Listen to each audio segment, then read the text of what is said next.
Belle et étrange patrie, comme celle que j'ai reçue, jamais je n'ai vue. Elle lance le filet, et c'est des oiseaux qu'elle attrape. Elle dresse des bateaux sur terre et des jardins sur l'eau, belle et étrange patrie.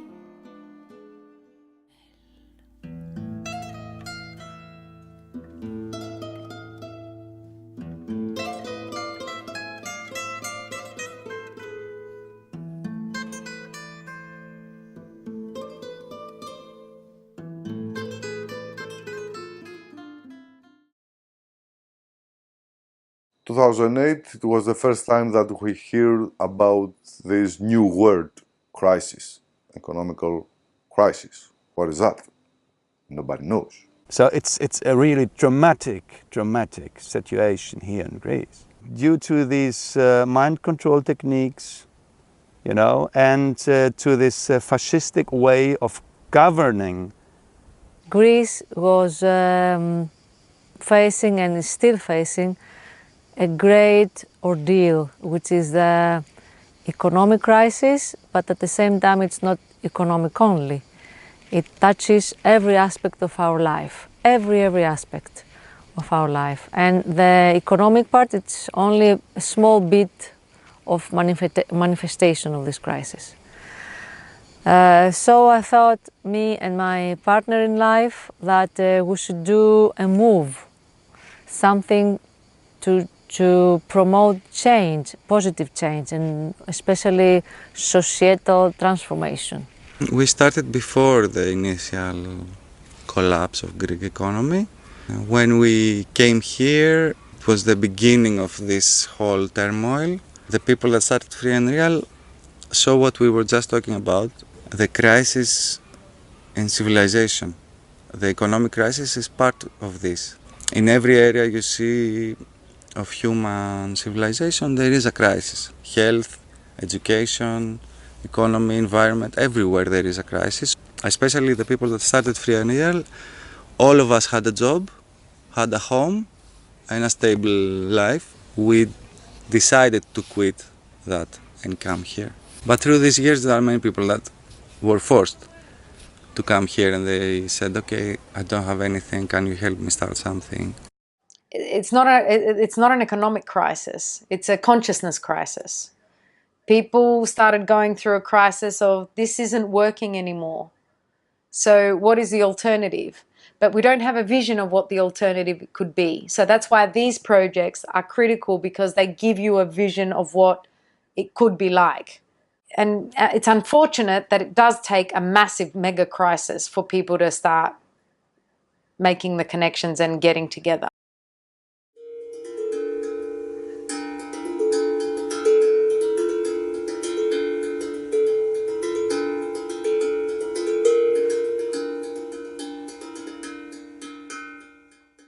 Free and Real is an acronym. It means freedom of resources for everyone, everywhere, respect, equality, awareness and learning. And basically this is the goal of the project. The Telethon project is basically a school of sustainability and self-sufficiency. It is working. The last 5 years we're doing workshops and seminars in 15 different subjects around sustainability, self-sufficiency, body and health, energy, renewables, all these subjects that have to do with self-sufficiency basically. And thousands of people come from all over the world to attend these workshops, and through these workshops we also learn.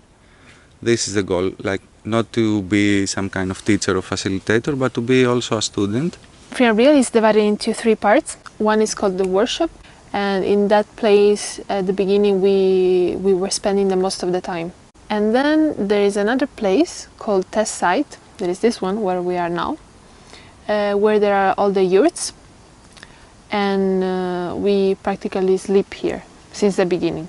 The test site, for example, is called test site because they are testing how to build stuff, how to live, how to do things, so that they can learn, we can learn, and bring this knowledge to the mountain. The mountain is, it's like the final part of the project, because the project is still evolving. And now we are spending lots of time in the test site and in the mountain because we are preparing for a festival. It's going to be in September.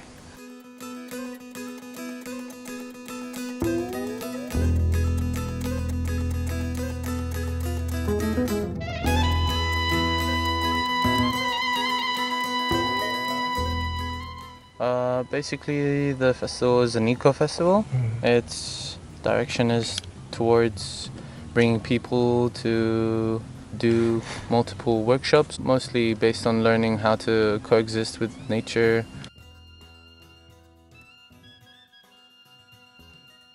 The goal is also to be somehow autosufficient, but not totally independent, because we still want to keep connection. Because if around you have many olive trees, you're not going to produce olives again. It would be just, it's like permaculture is also this, like connecting different things so that the product of something can be the need of something else, and vice versa. Bye, bye, Miss American pie. Drove my Chevy to the levee, but the levee was dry. And good old boys were drinking whiskey and rye, singing, this will be the day that I die. This will be the day that I die. 100% self-sufficiency is a utopia. It doesn't exist for me because we are collaborative species. We like being with each other. We arrived here as a species because we worked with each other, not because we fought with each other.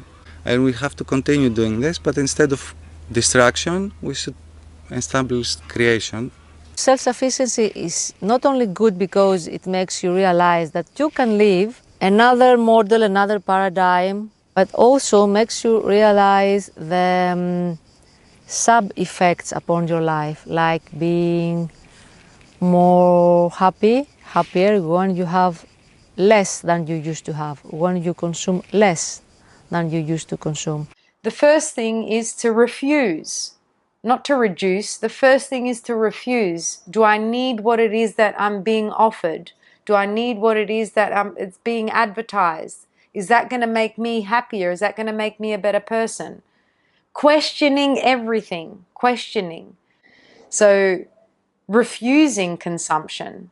What we actually need are the basics of, for me, it's way more important to have fresh air, fresh people, good company, clean food, clean water, nature around me, and co-creation and just being creative.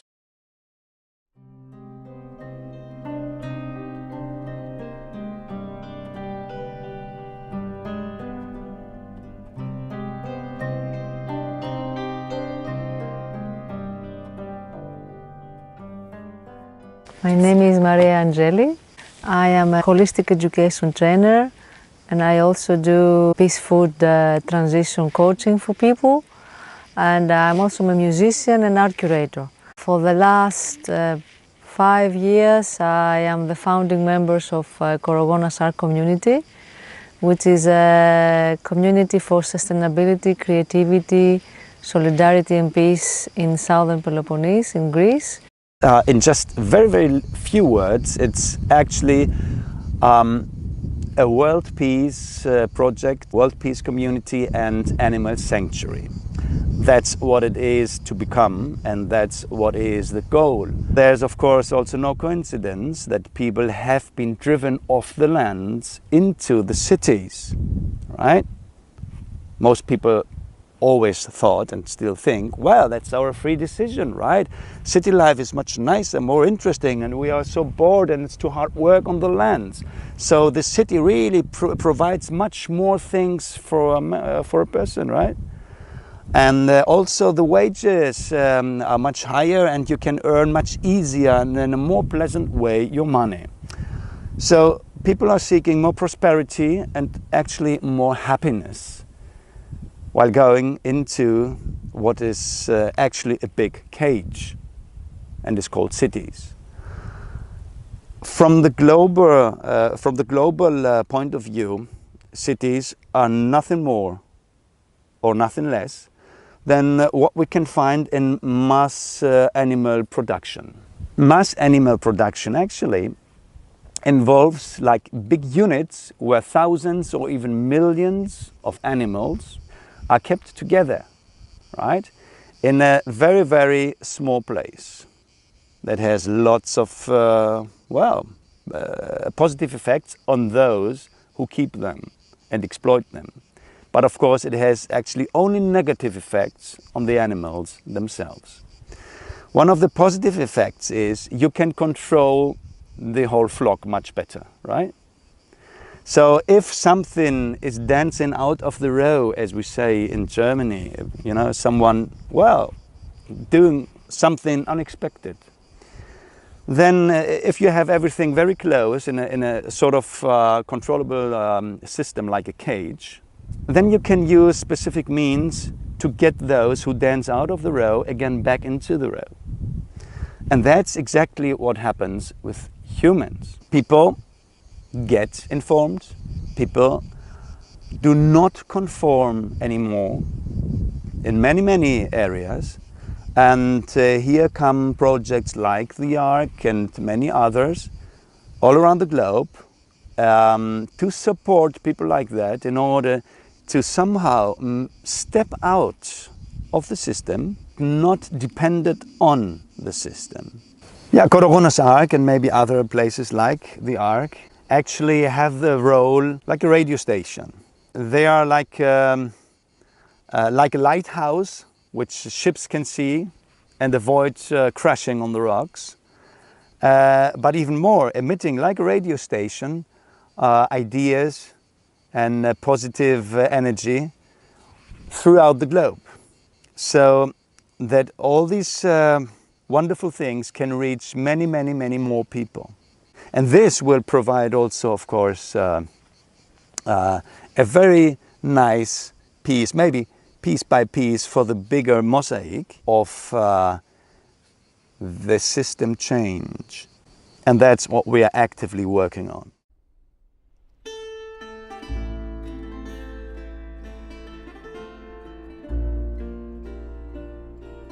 Eh oui, terre, c'est cela. J'avais presque oublié que le mot signifiait quelque chose d'aussi simple, d'aussi éternel.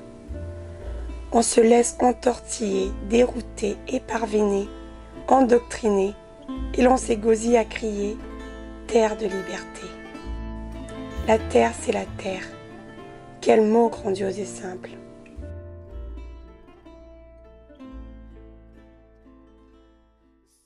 Il n'y a pas tant d'années, les gens habitaient sur le moyen rural plutôt que sur les villes. Mais les villes étaient comme les centres où on avait une sécurité, on pouvait aller là-bas pour avoir une éducation, pour avoir un travail, pour avoir accès à la médecine. Mais maintenant, je crains que c'est plutôt le contraire. Il y a des études qui disent que vivre en ville raccourcit notre vie, c'est-à-dire que quelqu'un qui vit dans un moyen rural ou dans un moyen urbain, il y aura une différence.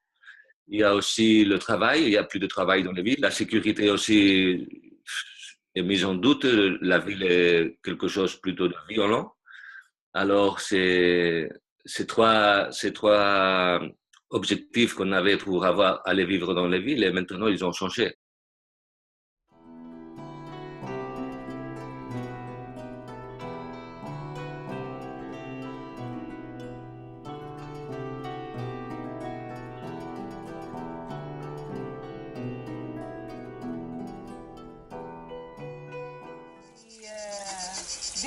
This is where we do our washing up, our kitchen. So this goes directly into what we call a banana circle. So putting things around a circle, like all these bananas, the water goes straight into the middle. So there's constantly water because we're washing things every day.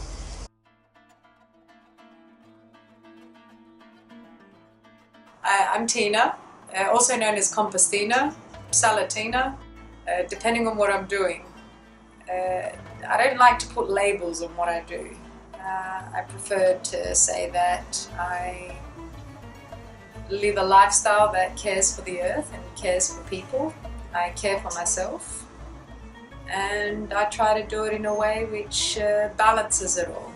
We go up to the mountains and we will go with an empty car and come back full. Here we said we went to the mountains and we came back with persimmons, wild apples, quinces, wild greens, mushrooms and spring water from the mountain. I have a small industry here in Greece. It was very healthy in that moment because in Greece at 1998 it was money everywhere. Everything you do it in that moment you have great opportunities. In 2011 I closed my factory. In 2012 my ex-wife say, okay, that's it, divorce. I lost my family also, my house, my car, everything. I started to work as a farmer and trying to be a farmer because I love nature. And it was my first time that I hear the new word, permaculture. Yeah, big smile. Now I'm 3 years in that journey. Every day is different. Of course, I make furniture again, but with different way. I make furniture with waste. It was my first time that I hear another word, upcycle. It's a way of designing our lives so that we have all of our needs met whilst we're caring for the earth and we're caring for each other. All my life I didn't like what I saw around me. This that we call civilization, I recognize it, I don't see it as a civilization. It's probably a baby civilization for me. If we continue the way we are right now, ignoring all the signs, for example, the biggest issue is the environmental collapse that is already happening. The signs are super clear, we are experiencing this summer everywhere. The society will collapse, yes. We continue to consume resources like they are infinite in a planet with finite resources. So this is madness. And at some point, yeah, this will just stop. Either we like it or not, it will just stop. I hope we will manage to establish these networks. Basically, this is the hidden goal behind all these projects, to establish networks of a transition.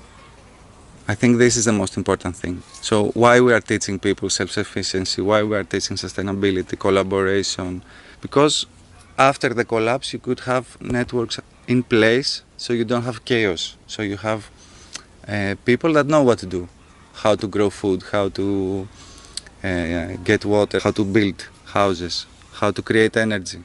I think this is the most important, to establish transition networks. Yeah. Eco projects are, if we look into the future, I always say that if society collapses, everybody's going to come up to us asking us for food. Et pendant la crise économique, ce qu'on a vu, c'est comme les gens ils débarquaient sur nos projets, on avait des emails chaque jour avec les gens qui demandaient s'il vous plaît, on veut sortir des villes, on ne sait pas quoi faire ici, il n'y a pas de travail, on n'a pas de boulot. Il y avait une désespération grande par les gens pour trouver un autre modèle de développement personnel ou économique, puisque, comme je disais avant, même dans les moments de la crise économique la plus lourde, on a la capacité de savoir gérer nos projets, même si autour de nous il y a une réalité de crise économique ou d'autres sortes, non? C'est pour ça ce qu'on vise, c'est surtout l'autosuffisance, non? L'autosuffisance nous garantit que même si le recours ou ce qu'on a autour peut subir une crise, nous on continuera la vie plus ou moins pareil, quoi. I don't know, sometimes I think that all this pyramid, I will say, of this system is going to collapse again, because it happened a lot of times from 200 years ago. We have 2018 now, and at 2008 everything started that moment, the economical crisis. And right now in Greece, no one understands what does that mean. They think that it's over. No, right now it's starting. The next 10 years will be all the disaster of the crisis. And this is why I'm here. It's a bit of an objective of my life to build places like this, so people can come here and say, wow, I actually can be very happy off the grid. I can be very happy with solar energy only. And I can be very happy building my own garden and not going to the supermarket to buy it. And I am actually more happy like this. So yes, I think it's very important, and I'm very happy that there are people that are working for it and putting their time and their energy and the time of their lives so that we can all be a bit happier. Les éco-villages, il va y avoir de plus en plus, bien sûr. C'est un mouvement qui grandit beaucoup et qui a pas mal de choses et de solutions à offrir avec les défis qui nous parviennent chaque jour. This is the school, really, because this don't teach you in the high school, don't teach you in the system. Something maybe that you learn when you was child, and you start to remember, and be more in contact with the nature. This is, I think, is more important for everybody. The opposite of fear, do you know what it is? Love. Love is the opposite of fear. So our job is to cultivate love. Love for ourselves, love for each other, love for the earth. If you can cultivate love in your life, and by doing the things that you love, by doing more of what you're good at, by being with the people that you love, by going to places that you love, then love expands to fill the space, and there is no room for fear. So you have no choice but to do what you love. It's so simple. The love is the cure for all in the world, for all the problems that we have, and also the sad or sickness that we have in the world. The love is the cure. So this is my message. Whatever you can do Or dream you can, begin it, just begin it. Boldness has genius, power and magic in it. What are you singing? I don't know, the rhythm. It's a Goethe quote. Whatever you can do or dream you can, begin it. Just begin it. Boldness has genius, power and magic in it.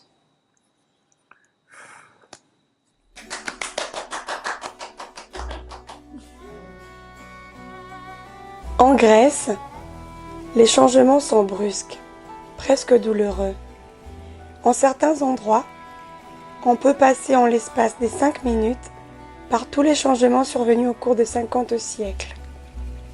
Tout est cerné des lignes, sculpté, gravé.